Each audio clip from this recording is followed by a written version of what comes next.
Le mois de l'économie sociale, c'est plus de 1000 manifestations qui vont être organisées dans toutes les régions de France par les acteurs territoriaux de l'économie sociale, sous l'égide des CRES, des chambres régionales de l'économie sociale. Et au niveau national, les plus grandes entreprises de l'économie sociale vont s'y joindre également pour organiser ces types de manifestations.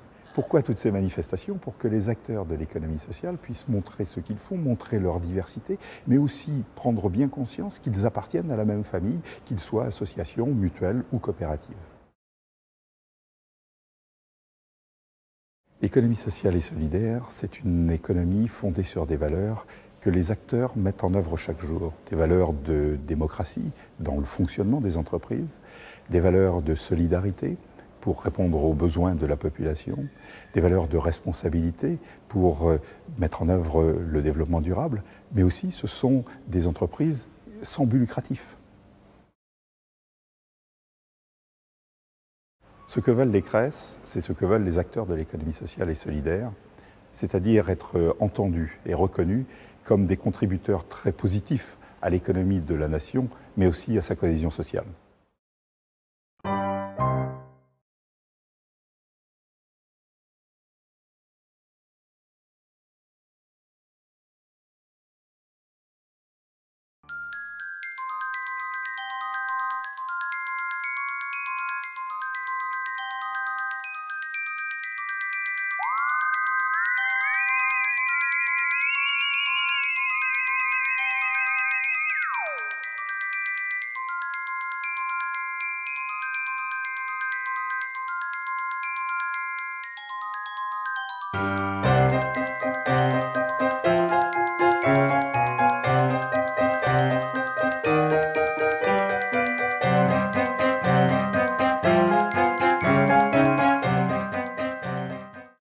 Corom est le nom d'un organisme de prévoyance, de santé, de retraite, qui est au service exclusif du monde de l'économie sociale, des mutuelles et des associations. Face à un espace économique et social en pleine évolution, je souhaite que Corom continue à réaffirmer sa spécificité auprès de ses adhérents, du secteur associatif, mutualiste, non lucratif, afin d'apporter des réponses dédiées à l'économie sociale et des réponses en collaboration forte avec les acteurs de ce secteur.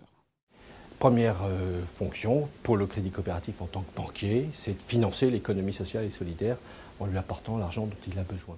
Le choix que nous avons fait pour savoir où nous allons, c'est d'être une banque utile à ceux qui veulent changer la vie. Ça se traduit de façon concrète par des actions, du financement, du prêt, bien sûr, c'est notre métier de banquier, dans des domaines comme le développement durable, l'activité de l'insertion par l'économie, permettre à des gens qui n'ont pas d'emploi de créer leur travail avec l'insertion économique, de développer le microcrédit, de permettre des tas de projets, le foisonnement des projets de l'économie sociale et solidaire. Il faut un représentant pour l'ensemble de ce secteur et ce rôle-là, c'est le CGS qui doit l'assumer. Il est donc important que le CGS soit reconnu en tant que tel, qu'il soit justement cette force de lobbying que nous appelons de nos voeux et qu'il soit cette force de proposition et d'innovation qui ne s'exprime pas encore assez au niveau de l'économie sociale. Nous sommes assis sur un socle d'emploi non délocalisable, non opéable, plus proche des bassins d'emploi, et nous sommes à ce titre-là un des représentants importants de l'économie de proximité. Ce que nous voulons, c'est qu'elle soit davantage positionnée auprès des pouvoirs publics et que ce soit au niveau du ministère de l'économie et de l'emploi, il y ait davantage de liens entre cette économie sociale et solidaire et puis les modalités d'une évolution des modes d'entreprendre dans la perspective de la sortie de crise.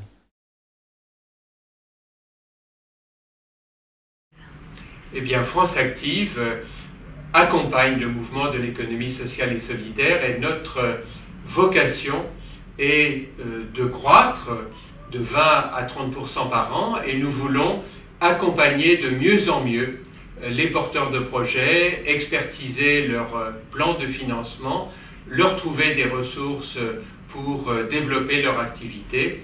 France Active veut à l'avenir, plus que jamais, être un financeur important pour l'emploi. Ce que nous voulons, c'est obtenir une législation spécifique adaptée à nos besoins, car trop souvent nous sommes tenus par le droit commun qui n'est pas du tout adapté à l'évolution de nos structures. Ce que nous voulons également, c'est avoir un dialogue permanent avec la fonction, le pouvoir public, avec tous les interlocuteurs qui nous méconnaissent, et nous voulons remplir notre rôle à la fois économique et d'innovateur social. Ce que nous attendons pour l'UGRS en particulier aujourd'hui, c'est que nous mettions davantage en adéquation les valeurs de l'économie sociale et solidaire, associative, coopérative, mutualiste, avec les pratiques des employeurs, et en particulier avec leurs pratiques managériales. Ceci doit se traduire par une acuité plus importante à l'insertion des personnes éloignées de l'emploi. Ceci également doit se traduire par la lutte contre toutes les formes de discrimination à l'embauche et dans l'évolution professionnelle. Et puis également, c'est un sujet d'actualité, à la prévention et à la santé au travail dans nos entreprises. C'est ainsi que nous donnerons du sens à ce que nous appelons la qualité de l'emploi et qui sera une façon de répondre de façon innovante à la crise économique et à être davantage entendu par les pouvoirs publics.